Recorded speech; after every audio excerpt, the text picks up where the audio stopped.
Hello and welcome to the Classicist Podcast. I'm your host, Troy Senek, here with Victor Davis Hanson, the Martin and Ely Anderson Senior Fellow at the Hoover Institution. And Victor, you and I are having this conversation just a couple of weeks away from the midterm elections, which probably makes this a good time for us to discuss where the Democratic Party, they've been out of power now for a couple of years, and they're salivating at the prospect of taking back one or both houses of Congress, where they find themselves. And you wrote recently at American Greatness that today's Democratic Party, or at least the ascendant progressive wing of the party, is what you called a wolf in wolf's clothing, and that's sort of in contrast with how they've traditionally done business in the past. Tell us what you mean by that. Well, usually the Democrats assume that the country is a center-right country, so they run on they play down social liberalism and they play up economic issues in hopes of winning the working classes. And some of them are doing that. Some candidates this time around are doing that. And the ones that are doing that are more successful probably. But that party, the Democratic Party, is now sort of a neo-socialist party. And it feels that the Obama paradigm of neo-socialism, identity politics, in association with the unpopularity of Donald Trump, they assume, and also the historic gain of an out party in the first midterm of about 25 seats or so, they feel that they don't have to disguise themselves anymore. So they're really running on a lot of candidates on the blue coastal corridors areas are running on the abolition of ICE and universal Medicare for everybody, cancellation of $1.5 trillion in student loans, radical cuts in the defense budget, and mandated curtailment of fossil fuel use. So that's kind of out there. It's just there. I mean, it's not being hidden. It's transparent. It's overt. You mentioned identity politics in that last answer. Identity politics has been a pretty core part of the Democratic Party's ideology for a while now, but it's difficult to not deny that it has taken on a new kind of intensity of late, both in the terms of, well, I don't know how else you'd put it, than a lot more explicit hostility to whites than you could have imagined in the past. And also, I mean, the sort of reductio ad absurdum of all this recent incident in which you had Elizabeth Warren going through a rather bizarre exercise to prove that she perhaps has a vanishingly small amount of Native American ancestry. What does the Democratic Party look like? What does the country look like if this heightened emphasis on identity politics continues apace? In the left view, it's 30% non-white, but that assumes that we all have DNA badges and we don't intermarry and assimilate and integrate, and that Latinos never vote Republican or blacks never vote. So that's their theory, that they get the LGBTQ, the feminists, the Latino, the Asian, the black vote, monolithic, and they're all predicated on identity politics. And then you add them all together and you get 51% of the electorate. That's what Obama, they think that was his legacy. And then meanwhile, you can afford to lose almost 62% Trump of the white vote. But the problem with that is twofold, that formula wasn't transferable intact to Hillary Clinton on the upside of getting minority voters to vote en masse, but the downside of alienating white voters was, especially in these key states. Because once you go down the tribal road, then in history, people who don't really associate themselves with a particular tribe will do that for their own perceived self-protection, or they feel it's a fad. And so in the United States, there's not really a monolithic white consciousness because there's Italians, there's Arabs, there's Greeks, there's Armenians, and nobody. But once you say that every group has to self-identify, then you really don't want to do that when the majority is so-called white. And I think that's what the Democratic Party is forcing people to do with this constant monotonous refrain and mantra: white power, white privilege, white supremacy, white males, old white men. And people finally just say, if they hate me so much, I might as well do what they do. And that's not good. And as far as Elizabeth Warren, you think that our trusted leaders would not do what every American in theory could do. I mean, we're all about 1% to 2% Native American in some fashion. But most people do not consider themselves people of color who don't have real Indian ancestry. But she did. And she's denied that she did. She's embarrassed herself with her cookbook when she got a French chef's recipe and passed it off as a Native American family recipe of the Warren family. And it's really hard to, in this whole narrative about her Indian ancestry, it's really hard to find anything that's true, is what I'm trying to say. There's just nothing that's true there. And her ancestry is not accurate. Her cookbook's not accurate. The idea that a person who might be as little as 1% or even less is a minority. I mean, African Americans on average are about 23% white.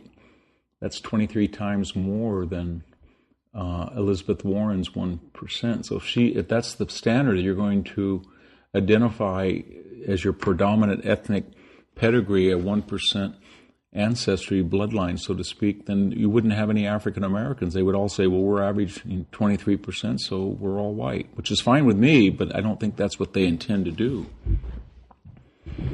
Victor, there was an impression, which later seemed to be buttressed by a fair amount of polling data, that Democrats really overplayed their hand in the course of the Kavanaugh hearings, and that sort of boomeranged on them. And as a matter of pure politics, this is actually a pretty hard feat to pull off, to fail at the task of trying to block the opposition party's nominee and to still wind up leaving the opposition more motivated than they were before. Give us the autopsy on why this seemed to go so disastrously wrong for the Democrats in the end. Well, I think that the leadership is reflective of the concentration of power in the foundations, the universities, the media, the elite ranks of the Democratic Party, intellectual, art, Hollywood, entertainment.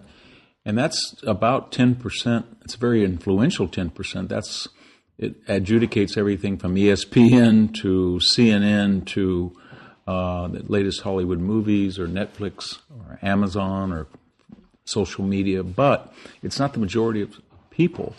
So they create this echo chamber that what they're doing is resonating. So if you claw at the Supreme Court door to try to break in, I don't know what they would do when they broke in, attack the family of Kavanaugh, who was there to witness the swearing in, or if you disrupt the Senate, or if you confront somebody in an elevator, or if you're Cory Booker and you say get into their face. I don't know what they think the effect of that is on most people who don't do such things in their own life.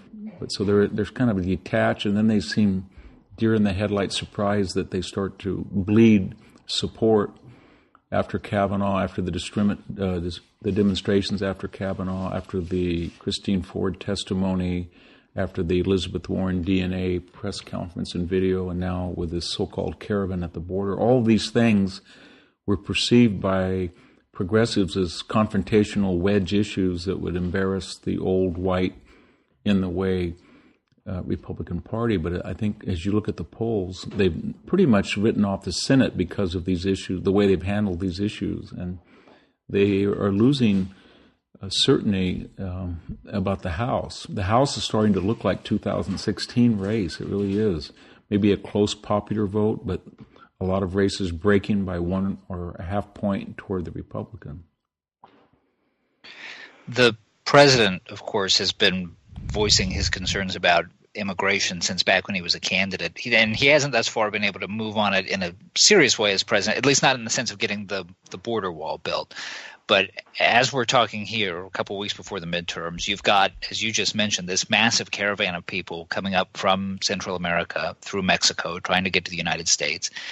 And best I can tell, without going out of my way to be uncharitable here, the Democrats don't really seem to have a response to it. I mean, really the policy initiative that Democrats have had on immigration that's received the most attention is the one you mentioned earlier, the proposal to abolish ICE. And this is a big shift from – you can go back even to the early years of Barack Obama and find video of him arguing about the importance of securing the border and knowing who's coming in. And Democrats, I suppose, might think that the president is sufficiently inflammatory on this topic that they can just get out of the way and let him hang himself. But do you think that strategy can work where there are still all of these obvious real threats, real issues at the border?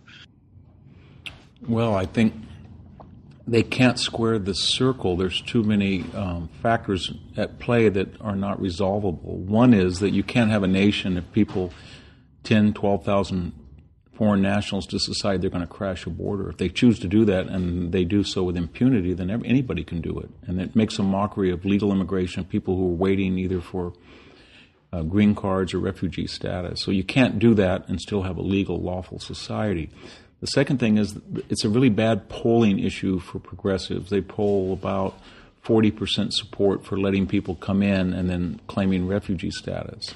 And they know that, and that's why they're not very vocal. But the third problem is they've mortgaged their principles to their base, their identity, Barack Obama era base. And a lot of the people in the Latino community and the other sympathetic minority communities want that to happen, as does some of the kingmakers in the Democratic Party who see California flipped blue, Nevada's flipped blue, maybe Colorado, maybe New Mexico for good, maybe Arizona, even Texas. So there's a lot of different interest in seeing open borders, but boy, if you don't have the support of the American people, what you do is just be quiet about it. You don't talk about it, at least in public.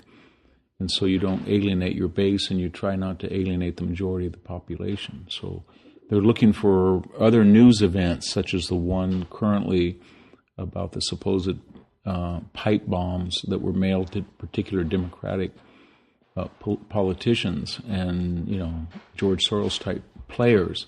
That takes away from that issue, because that issue is a losing issue. And that's why Democrats just don't want to comment on it, other than maybe a few progressives that are running for Congress in overwhelming Democratic districts.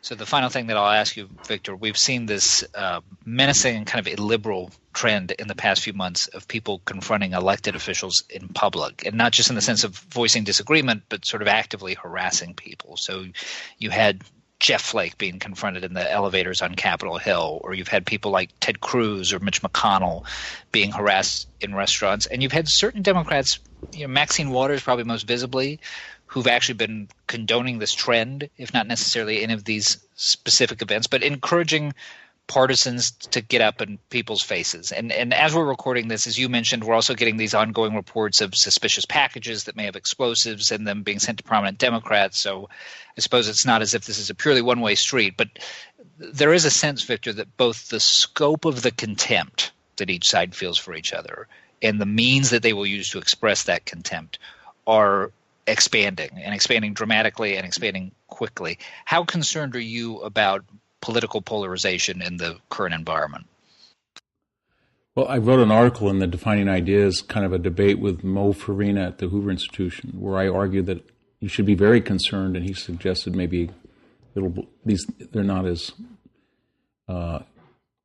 worrisome as the media would imply. I think they are, because I think people don't know what the rules are, and with these latest supposed bomb threats, suddenly the left is saying that inflammatory speech, and remember Donald Trump did praise a congressman who body slammed or supposedly pushed a reporter, that type of activity prompted maybe unstable individuals to do something like this, even though we have no evidence. We don't know who did it, why. We don't know if they're left or right, or they were political or just terrorist-minded. But nonetheless, then the people that are watching this, the majority of Americans say, well, what are the rules? There's no rules in the arena, because if Eric Holder advises people to be kicked, or Cory Booker to get in their faces, or Hillary not to be civil, or as you said, Maxine Waters, or we have this assassination chic where celebrities, rack their brains trying to figure out whether Trump should be decapitated or drawn and quartered or beat to a pulp or incinerated or shot. And that's okay, because free speech, and it's rhetorical and it's funny, supposedly, but it wouldn't have real life consequences, such as James Hodgkinson, the person who shot Representative Scalise.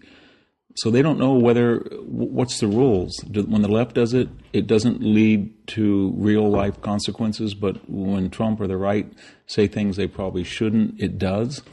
And I think further, they're willing to say, well, whatever you decide, just tell us. We either have unfettered free speech, and it's kind of tough, but then it doesn't really have an effect on deranged people who are going to do it anyway, or we don't have unfettered speech. And when people threaten to kill the President of the United States, maybe the Secret Service should report that, and Madonna or Snoop Dogg or Kathy Griffin say, you know what, just go off, just take a time out, get on a terrorist watch list for 90 days, just don't fly. Or when somebody roughs up a speaker at Middlebury, say, you know what, you may have a trajectory to Harvard Law School, but you're going to get a felony on your record for assault. And I think if you were to do that, it would deter. But right now we don't. And so we get outraged over particular, depending on the ideology of the speech and the action. And that's what confuses people and further polarizes the divide. All right. Thanks to our listeners for tuning in. Remember, you can read Victor's work at Defining Ideas at hoover.org, as well as at victorhanson.com. And if you enjoy the Classicists, please rate the show on iTunes. For Victor Davis Hanson, I'm Troy Senik. Thanks for listening. This podcast has been a production of the Hoover Institution. For more information about our work, please visit hoover.org.